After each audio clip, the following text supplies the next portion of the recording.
¿ok? Si no es así, entonces, bueno, yo me permito en este momento felicitar a la doctora Diana Arteaga por su interés, por su, pues finalmente su dedicación. Ella estuvo al menos desde hace 3 meses en contacto conmigo, aunque yo estuve con ella en contacto desde hace un par de meses, y yo le agradezco su paciencia e interés. Y bueno, vamos a comenzar entonces con la presentación. Quiero puntualizar que en este caso, si bien es cierto el metaanálisis que hoy vamos a comentar y a presentar, habla de manera global, nosotros nos permitimos enfocarnos en especial pues en el área que nos corresponde, que es el área de salud mental. Entonces, doctora Arteaga, por favor.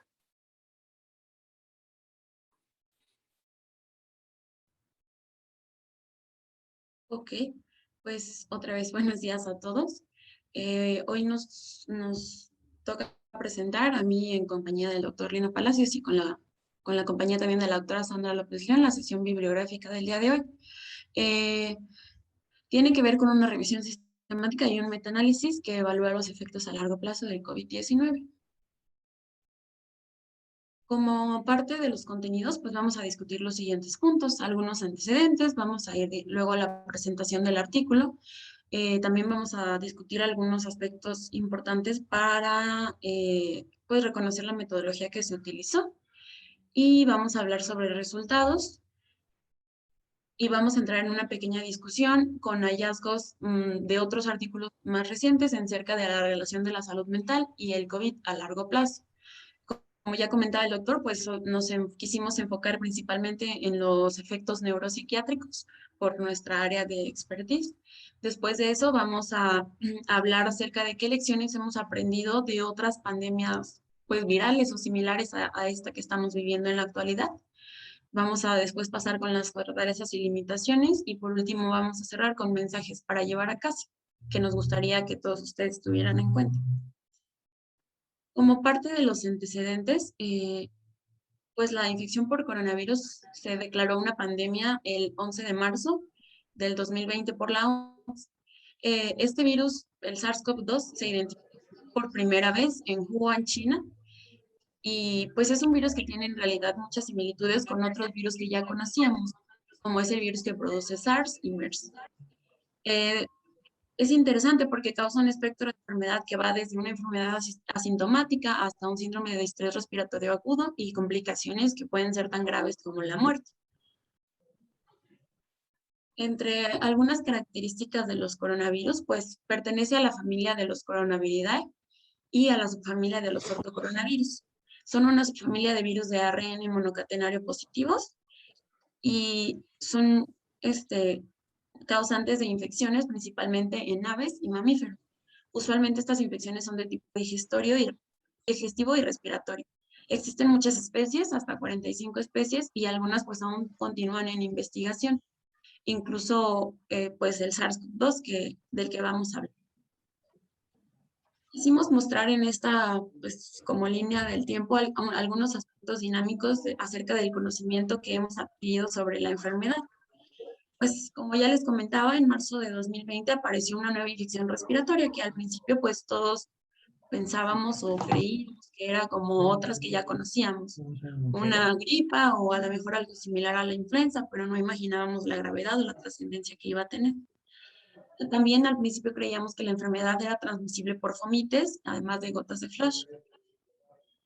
Y el cuadro respiratorio pues se acompañaba de molestias gastrointestinales, anosmia, ageusia y estos síntomas que hacían a la enfermedad pues muy particular. Empezaron a utilizar diferentes tratamientos empíricos con escasos resultados, especialmente con antibióticos o antimicrobianos como la acitromicina y la ivermectina. Después de varios meses, pues ya se vio que el tratamiento principal era de soporte y con una respuesta a corticoides únicamente en casos graves y también en algunos casos pues se agregaban anticoagulantes al tratamiento. Hoy sabemos que la transmisión es por vía aérea y pues afortunadamente ya se está aplicando alrededor del mundo una vacuna que previene las formas graves de la enfermedad. Sin embargo, pues no sabemos cuál es como el resultado de la vacuna para prevenir los contagios al 100%. También lo que sabemos de la enfermedad es que pues la exposición al virus puede ser incluso 2 semanas antes que se presenten los síntomas.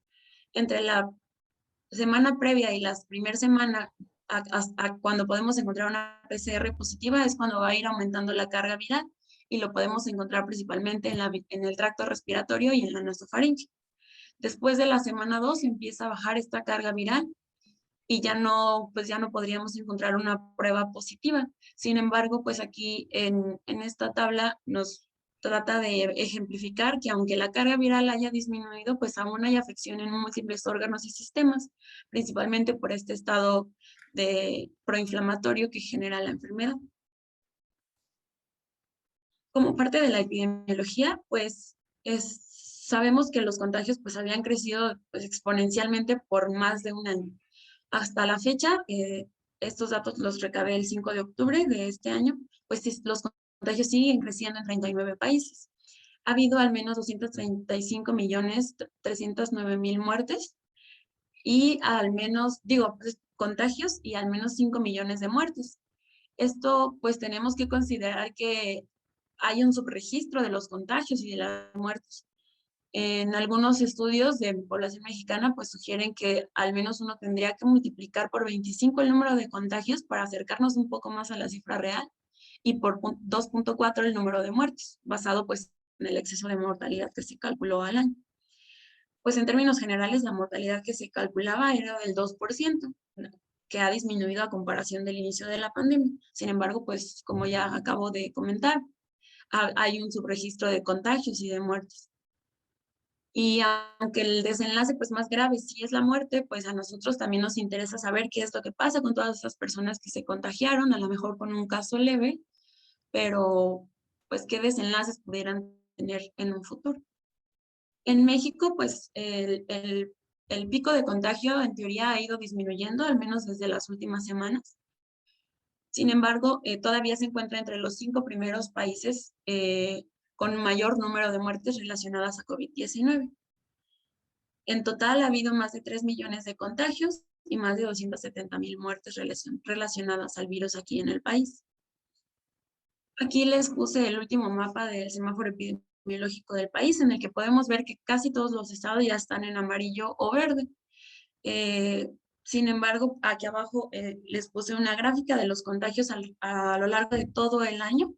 La raya roja es la Ciudad de México, donde podemos ver que pues, es la ciudad con más contagios y que el pico más alto fue a inicios de este año para después disminuir y luego hubo otro pico a mediados de este año, que ahorita va en descenso en teoría, pero pues sigue habiendo contagios. A pesar de que las muertes han disminuido, los contagios continúan, aunque sean en cuadros leves, pues ya veremos que eso quizás no es un determinante para saber el desenlace o los posibles efectos a largo plazo que puedan tener todas estas personas.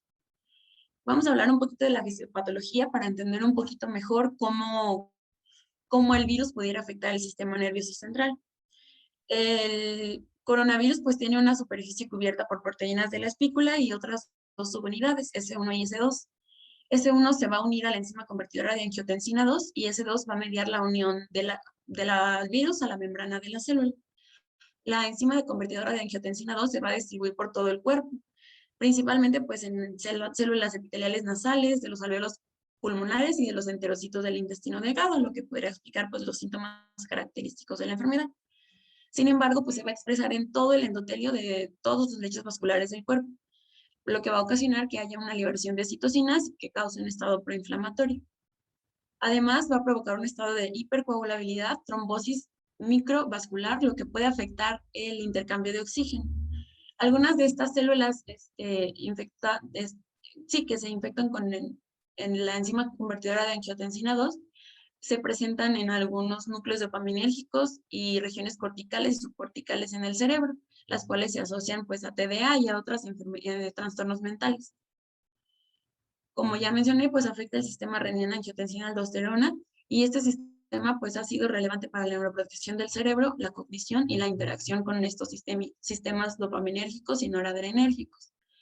Además de esta teoría, hay otra que nos indica que la entrada del virus puede ser directa a través del bulbo olfatorio. y pues esto lo podemos asociar pues relacionado a los síntomas de anosmia que se presentan en la enfermedad.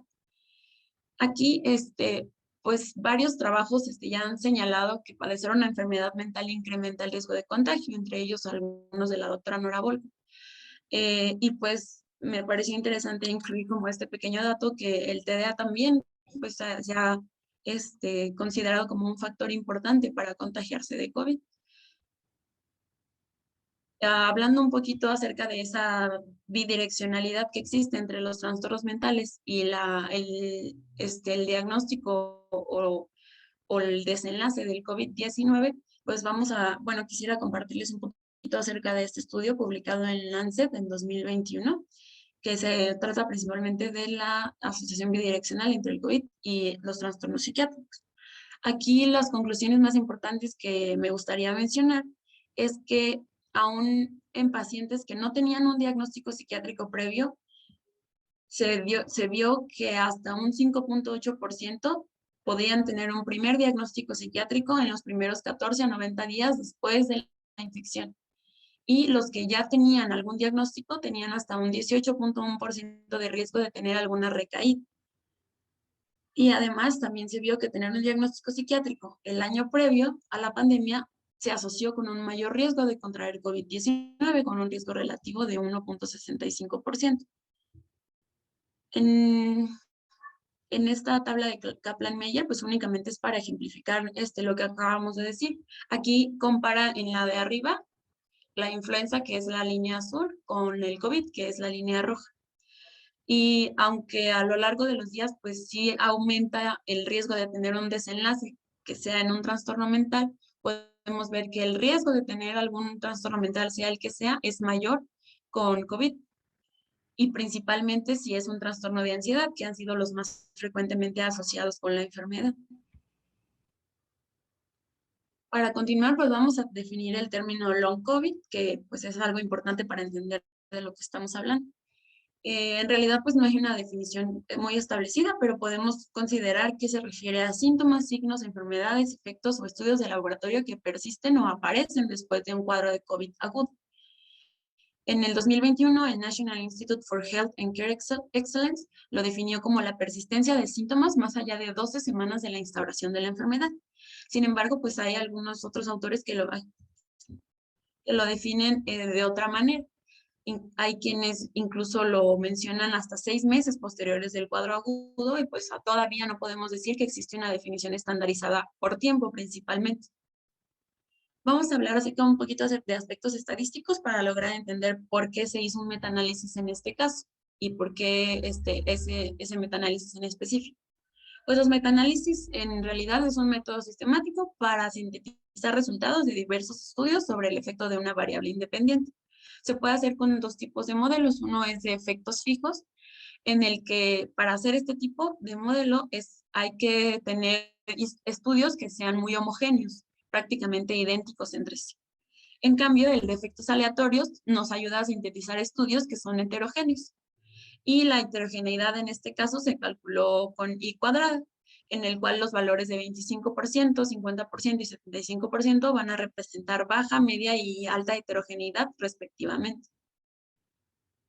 Pasando ya directamente al artículo, pues este artículo se publicó en la revista Scientific Reports con un factor de impacto a los 2 años de 4.3 y a los 5 años de 5.3, y es la sexta revista más citada en el mundo.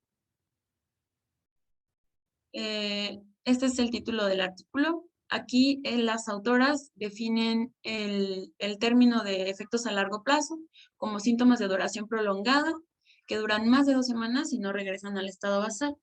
Los podemos considerar como secuelas posagudas de la infección por SARS-CoV-2, pero ellas utilizaron muchos términos para poder hacer esta búsqueda tan amplia, por esto que mencionamos que no hay una definición estandarizada. Algunos de los términos son long COVID, persistent COVID, chronic COVID, long-term sequel y más recientemente post-acute sequel of SARS-CoV-2 o long COVID o post-acute COVID-19. Esos son como los más utilizados, pero los podríamos encontrar en la literatura como cualquiera de los otros. En la metodología, pues se buscaron artículos sobre COVID y sus complicaciones en una base de datos del COVID. Los artículos tenían que estar publicados desde 2020 hasta el 1 de enero de 2021. Se incluyeron solamente estudios en inglés y estudios de cohortes o que se incluyeran en alguna cohorte, y pues excluyeron los que tuvieran menos de 100 pacientes, ya que pues se iban a calcular prevalencias de cada efecto. Entonces, si era una muestra tan pequeña, iba a ser un resultado a lo mejor no muy significativo. Aquí, a final de cuentas, se eligieron 82 estudios para analizar. Se excluyeron 67 por algunas razones de las que ya les mencioné. Se incluyeron 15 estudios en el que se analizaron 20 efectos que estuvieron presentes en más de 2 estudios. En estos fue necesario hacer un metaanálisis para calcular la prevalencia, y los otros 35 efectos que se mencionaban solo en un estudio, pues se calculó una prevalencia simple. Los metaanálisis se realizaron con un modelo de efectos aleatorios, con el software MetaXL, y se estimó la prevalencia con un intervalo de confianza del 95%. Los estudios pues son a nivel mundial, hay de Europa, del Reino Unido, de Estados Unidos, Australia, China, Egipto e incluso uno de México. Los pacientes tienen un rango de edad también amplio, de 17 a 87 años, con seguimiento entre los 14 y los 110 días, y pues el metaanálisis se hizo siguiendo las guías PRISM. Como parte de los resultados, pues se identificaron 55 efectos a largo plazo asociados con COVID-19, de los cuales los más comunes fueron la fatiga, la cefalea, el trastorno de la atención, la caída del cabello y la disnea. Sin embargo, aquí en esta imagen, que es muy ilustrativa acerca de los resultados, podemos ver que hubo otros efectos que nos podrían interesar a nosotros como psiquiatras, como es la ansiedad, la depresión, trastornos en el sueño, o incluso algún diagnóstico psiquiátrico, como puede ser el trastorno por estrés postraumático o el trastorno obsesivo compulsivo, que son como datos para tener en cuenta en pacientes que nosotros sabemos que ya padecieron la enfermedad. El 80% o más tuvo síntomas post-COVID, y de estos, pues estos fueron los más frecuentes. Y algo que se repite en este y en otros estudios es que la ansiedad es uno de los desenlaces como más esperados o más encontrados en este tipo de pacientes. Las complicaciones neuropsiquiátricas encontradas, además de las que ya mencionamos, pues también hay depresión, pérdida de la memoria en un porcentaje importante, y trastornos en el sueño también en un 11%, los cuales es importante tenerlos en cuenta. Y como les comentaba, también nuevos diagnósticos psiquiátricos, como puede ser el estrés postraumático o el trastorno obsesivo compulsivo. Y las alteraciones neurológicas también fueron frecuentes en este y otros estudios, por lo que como parte de la discusión nos quisimos incluir otros hallazgos de publicaciones más recientes para pues tener una comparativa, y, y que nos vayamos con una visión más amplia de todo lo que puede condicionar pues haber padecido COVID. Este es un estudio también publicado en Lancet en el 2020, que habla sobre las complicaciones neurológicas y neuropsiquiátricas. Aquí la conclusión es que la mayoría de los pacientes tuvieron alteraciones en el estado de alerta, y hasta un 31% de los que se habían infectado con COVID-19. Algunos, la causa fue encefalitis o encefalopatía. Sin embargo, el resto cumplían criterios para algún diagnóstico psiquiátrico. Entre los principales estaban trastornos psicóticos, síndromes parecidos a la demencia y trastornos afectivos. Y aquí podemos ver en esta tabla que según la edad, entre más joven, tenían más riesgo de tener alguna complicación neuropsiquiátrica, y entre mayor avanza la edad, el riesgo es que tuvieran alguna complicación cerebrovascular. Este otro estudio también de Lancet en el 2020 nos muestra la asociación entre la enfermedad mental y el COVID-19, y la susceptibilidad a que la enfermedad mental pues signifique algún riesgo extra para tener peores resultados o pues sí, peores resultados después de la enfermedad. Este es un forest plot. En lo de arriba podemos ver que no hay mucho cambio entre la población que no tiene enfermedades mentales y la que sí, para resultar positivo a COVID-19. Sin embargo, para tener algún desenlace clínico severo, pues es mayor en los pacientes que tienen alguna enfermedad mental, y también pues aumenta dependiendo de la gravedad de la enfermedad mental, pues ya que vemos que el cuadrito pues cruza la unidad, indicando que los pacientes con enfermedades mentales tienen peores resultados clínicos en comparación en los que no las tienen. Este otro estudio también es de Lancet de 2020, y nos evalúa pacientes que hayan tenido infecciones por SARS, MERS y SARS-CoV-2. Aquí se evaluaron también pacientes desde los 12 hasta los 68 años y la comparación que hacen ellos es como los efectos que había durante la enfermedad aguda y los que quedaron posterior a la enfermedad aguda. Durante la enfermedad aguda los más frecuentes fue confusión, ánimo triste, ansiedad, alteraciones en la memoria e insomnio. Y posterior a la enfermedad aguda hubo depresión, insomnio persistente.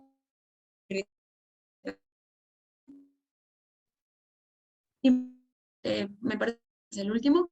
Incluimos también este estudio que se acaba de publicar en septiembre de este año en el JAMA, que evalúa durante, es un estudio retrospectivo que evaluó durante el mes de marzo de este año a pacientes que tuvieron COVID en marzo de 2020.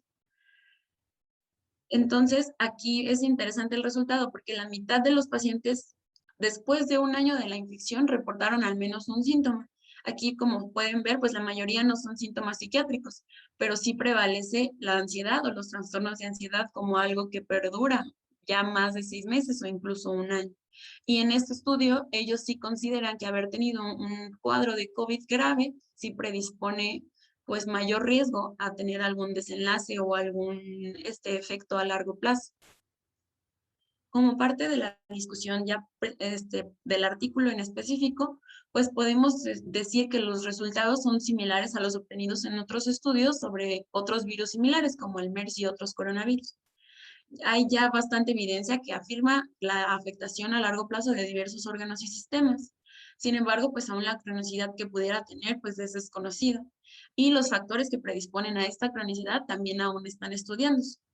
Pero pues es importante que consideremos que el personal de salud, incluyéndonos a nosotros, deberíamos estar capacitados para reconocer estos síntomas a largo plazo y darles el tratamiento adecuado. Tomando en cuenta el objetivo de esta sesión, que el objetivo es como quedarnos con esa reflexión o esa idea de que tenemos que poner mucha atención y ver qué podría pasar a largo plazo para ver qué podemos hacer para ayudar a nuestros pacientes, pues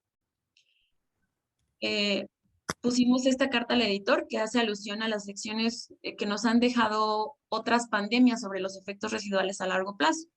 Un ejemplo, pues, es la lección, la pandemia de 1918, en donde se encontró evidencia que sugería que esa infección viral tenía efectos selectivos en otros catecolaminérgicos, así como secuelas actuales que se tratan con lo que hoy vemos por déficit de atención y hiperactividad. Por lo que nosotros podemos como especular o concluir que los estragos del SARS-CoV-2 pudieran ser similares en el sistema nervioso central. A partir de estas lecciones o estos conocimientos que se adquirieron después de esta pandemia, pues se desarrolló una de las teorías más importantes sobre la patogénesis del TDA, que es la teoría dopaminérgica.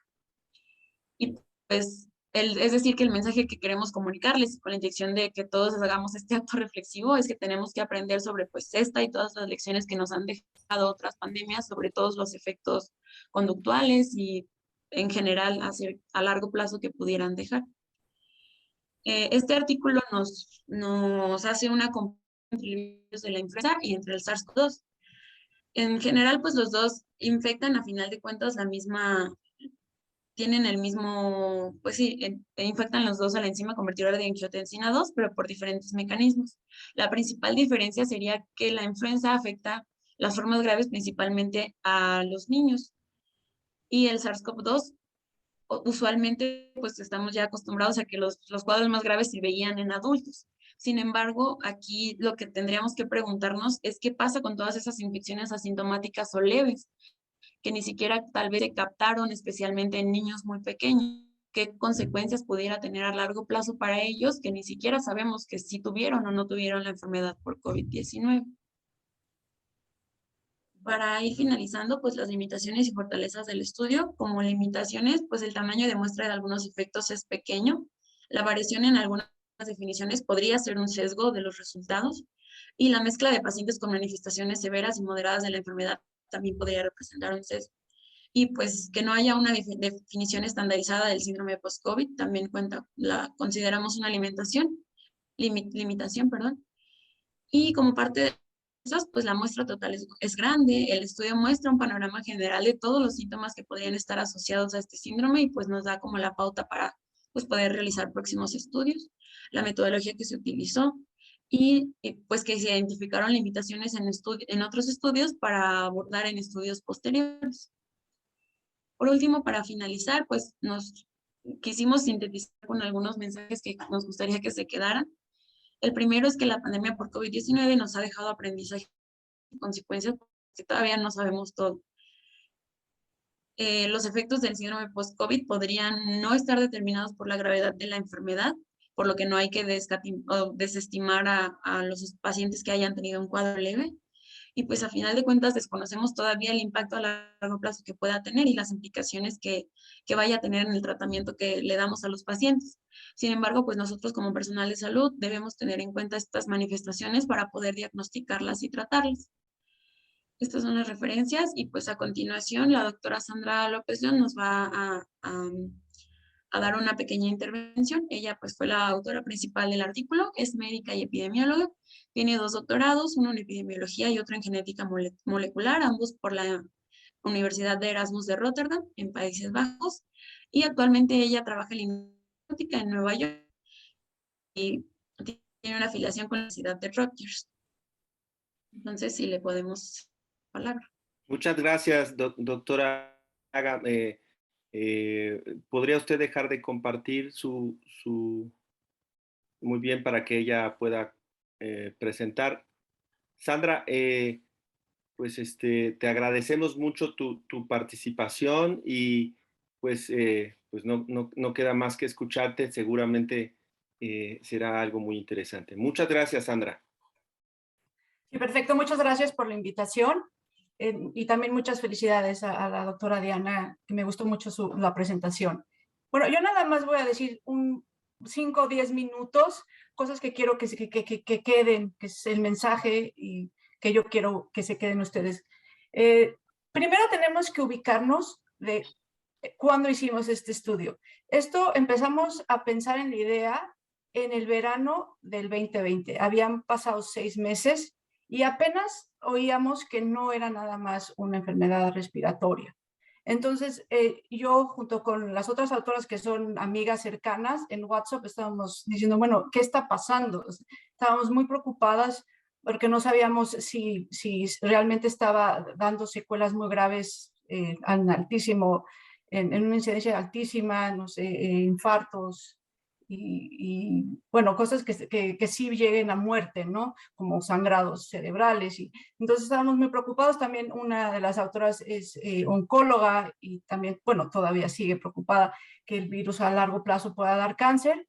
Pero bueno, todas nosotras tenemos diferentes especialidades. Ahí está en medicina interna, psiquiatra, si la doctora Rosalina Sepúlveda es psiquiatra, y bueno, y yo que soy epidemióloga, y entonces era más una discusión entre nosotras. Entonces lo que se nos ocurrió es algo muy, muy sencillo y básicamente lo que queríamos saber es poner todo lo que se sabía hasta la fecha y decidimos hacer este metaanálisis para tener una foto, porque había estudios que se enfocaban en neurología, otros en psiquiatría, uno solo en anosmia. Entonces, al poder poner juntos, podríamos tener una fotografía. Entonces, básicamente ese era nuestro objetivo principal.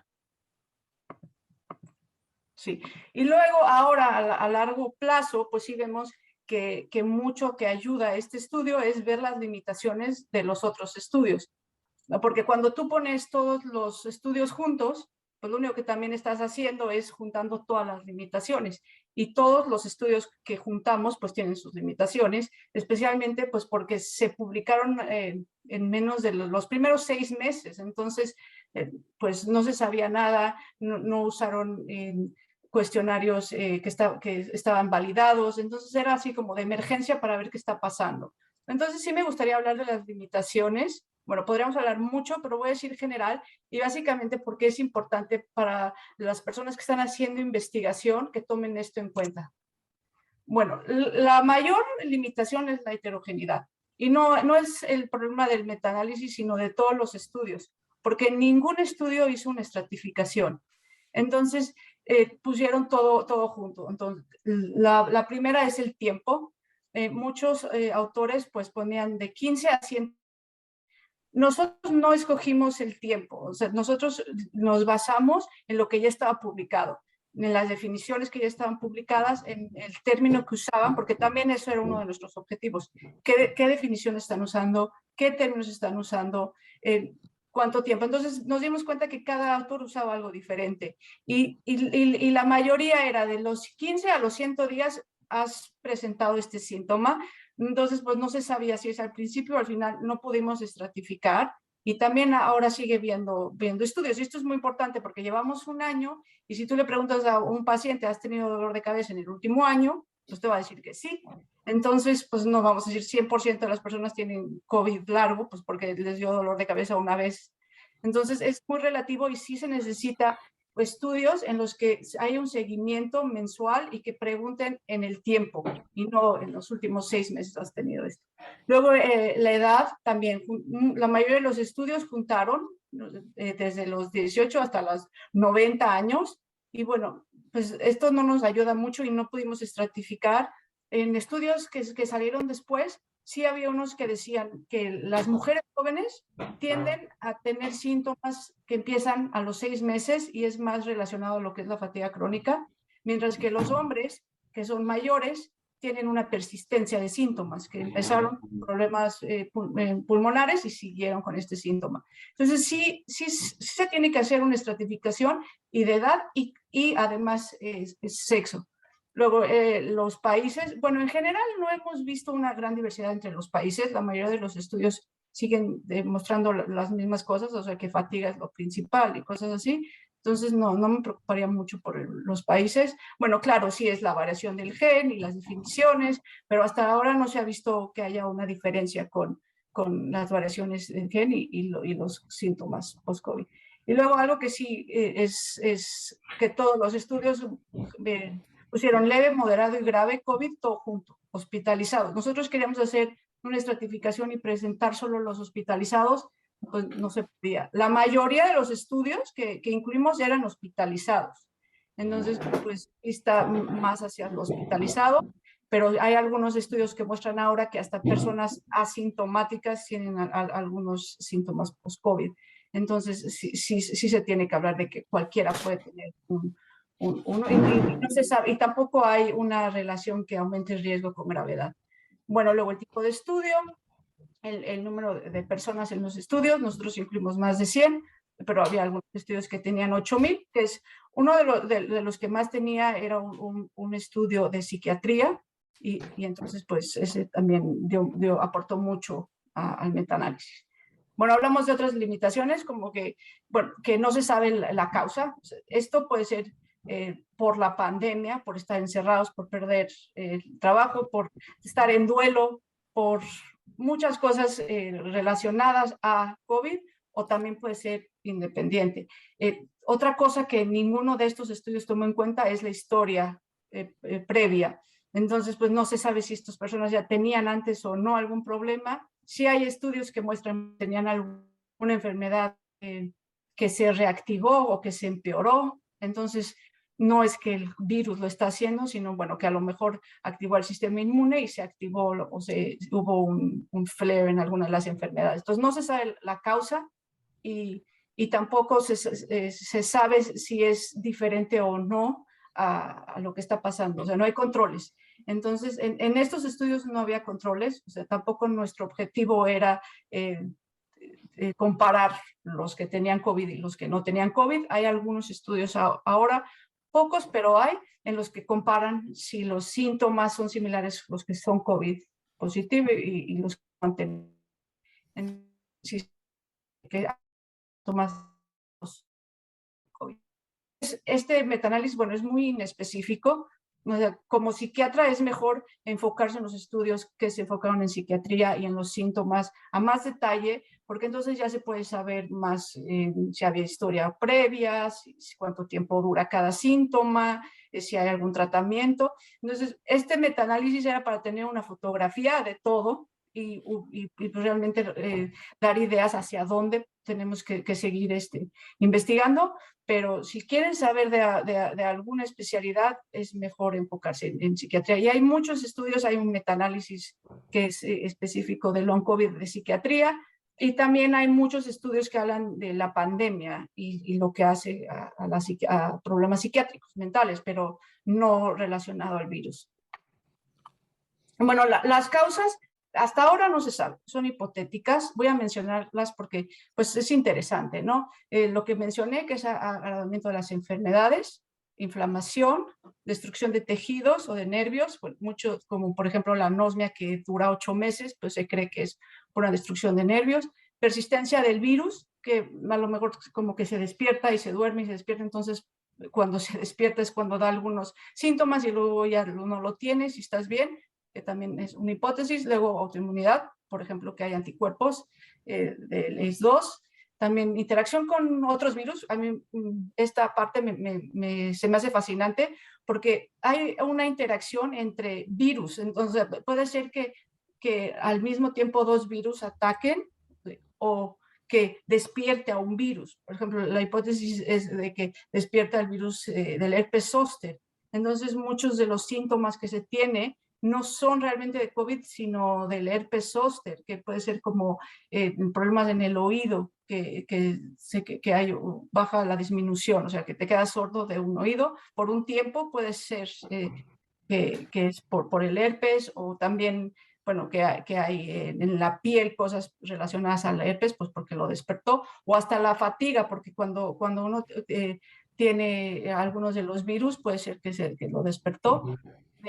Una cosa interesante es que el virus sincicial respiratorio es un virus que aparece generalmente en el invierno y ahora hemos visto un pico enorme en el verano. Entonces, pues una de las explicaciones es que está interactuando con el COVID para poder adaptarse y entonces pues está como dejándolo sobrevivir y entonces por eso hay ahora más sincicio respiratorio en el verano por una interacción que pueda tener con el virus. Entonces es una hipótesis pues, que son interesantes. Y también, bueno, como les dije, puede ser las etapas del luto, puede ser un síndrome postraumático, pues todos están teniendo pérdidas de familiares, de amigos, de estar encerrados del trabajo, entonces pues muchos de estos síntomas pues claro que dan ansiedad y también los trastornos psicosomáticos pues claro, esto no se debe de la primera cosa que se debe pensar, pero pues puede suceder, ¿no? Bueno, el mensaje a los investigadores, enfocarse en las limitaciones de los otros estudios para pues, hacer las estratificaciones y para poder contestar las preguntas. Yo creo que todo el mundo quiere saber cuánto tiempo va a durar, quieren saber qué tan grave es, quiénes están en riesgo, bueno, en general. Yo creo que la pregunta del público es cuánto tiempo va a durar, cuándo se va a acabar. La mayoría de los síntomas sí al año ya no existe. Y eso, otra cosa es que muchos virus tienen esto, o sea, sí tienen un síndrome postviral y que da casi parecido a la fatiga y todo. Lo que pasa es que no sucede al mismo tiempo a toda la población. Entonces no es algo realmente único a COVID, ¿no? Bueno, a los médicos que estas enfermedades y síntomas se tratan exactamente igual a si son post-COVID o no. Porque, bueno, a los pacientes les encanta echarle la culpa al COVID, o sea, porque dicen, bueno, yo tengo problemas mentales, pero no es mi culpa, es del virus. Bueno, pues si les sirve eso a ellos, perfecto. Pero como médico, bueno, pues si tienen delirio, se trata el delirio. Si tienen manía, se trata la manía. No vas a decir, bueno, pues como fue COVID, lo voy a tratar diferente. Pues no. No hay manera de decirle al paciente si fue o no, y no se va a tratar diferente. Entonces, realmente no hace una gran diferencia en el tratamiento. Sí hay el desarrollo de medicamentos para lo que es long COVID, pero es más enfocado en la parte inmunológica. O sea, que se les activó el esclerosis múltiple o que se les activó una uveitis crónica. Bueno, pero estos medicamentos todavía no van a salir, saldrán en unos años y no será para psiquiatría. Entonces, si tienen síntomas psiquiátricos, ok, está bien saber que tienen post-COVID, pero no van a hacer nada diferente. Si a los pacientes les sirve, pues bueno. Y luego sí hay que tratar al paciente en totalidad. O sea, yo creo que ahora más que nunca, y ojalá que esta pandemia nos enseñe a todos, que no podemos decir, yo nada más te voy a tratar tu síntoma psiquiátrico, sino que realmente colaborar con otros especialistas, porque, bueno, todos saben que si tienes cualquier enfermedad va a afectar también mentalmente. Entonces tiene que haber mucha comunicación con otros doctores y no dejar a sentir al paciente, bueno, yo te voy a tratar tus 10 síntomas y para tus otros 90, pues vete con otros, ¿no? O sea, que realmente haya un entendimiento y sobre todo que el paciente se sienta que está siendo escuchado y que todos sus síntomas se están tomando en cuenta, aunque no tengan que ver con la especialidad, ¿no? Bueno, y supongo que hasta los síntomas psiquiátricos es más, también para los médicos que no ven psiquiatría, tienen que escuchar más al paciente de sus síntomas psiquiátricos y ayudarlos, ¿no? Porque hay cosas muy sencillas, por ejemplo, dormir es un síntoma que todos se están quejando, o sea, y si tú no duermes, se te van a activar todas las enfermedades mentales a las que tengas predisposición o enfermedades orgánicas. Entonces yo creo que si un paciente te dice tengo un problema de sueño y un médico general te dice, bueno, pues vete con el médico de especialista de sueño, pues de aquí a que lo encuentro, o sea, es tan fácil como explicarle al paciente, tiene que ser prioridad dormir, ¿no? Entonces son cosas así que son detalles, pero esos detalles son los que cambian la calidad de vida del paciente. Bueno, y luego los varios síntomas parecidos, que puede ser el síndrome de fatiga crónica, la encefalomielitis miálgica, el síndrome postviral, y también esto de pacientes hospitalizados, pues muchos de estos síntomas son normales de cualquier persona que estuvo hospitalizada en terapia intensiva. Y otro comentario que escuché es que es muy relacionado al lupus. Entonces, pues son un conjunto de síntomas en muchos casos, ¿no? Bueno, y también para pacientes, ya para acabar, yo creo que es importante el mensaje, bueno, de todo lo que ya sabemos de cómo prevenirlo, el cubrebocas, espacios abiertos, todo eso, pero una cosa que es muy importante que nadie habla es, no sabemos por qué se hace los síntomas en otros órganos, otros sistemas. Entonces, si tú tienes COVID, lo mejor es estar lavándote las manos, no estar tocándote los ojos o los oídos, porque si tú tienes el virus y tú estás ayudando en tu propio cuerpo a propagar, o sea, te estás tocando los ojos, estás metiendo el dedo en el oído, o lo que sea, puede ser que vas a contribuir a que haya long COVID. O sea, no se sabe, no está probado, pero pues se puede prevenir. También si tienes COVID y abres todas las ventanas, pues quieras o no, pues sí baja la cantidad de virus. Entonces, como no sabemos si realmente está relacionado o no, pues no cuesta nada prevenir. Entonces, también, por ejemplo, si estás cocinando con manos que están llenas de virus, pues puedes que ayudes a que se vaya al sistema gastrointestinal. Entonces, yo creo que es un mensaje que nadie dice o los pacientes no saben, que es una recomendación que es bueno que sepa la gente. Y bueno, y como decíamos, no existe manera de diagnosticarlo, hasta la fecha no hay un tratamiento, no hay un pronóstico, ninguna definición es estándar. Para el psiquiatra tú trata al paciente psiquiátrico como si no tuviera o si no existiera COVID, porque pues no va a haber ninguna diferencia. Bueno, quería agradecer a nombre de las otras autoras que estamos en Twitter, podemos contestar cualquier pregunta que tengan, si alguien está haciendo investigación y tienen dudas, con muchísimo gusto, y cualquier duda, también que casi diario pongo cosas relacionadas a long COVID, ya que lo necesito y estoy para mi trabajo y lo estoy siguiendo, entonces comparto cosas interesantes que veo. Y pues ya, pues muchas gracias.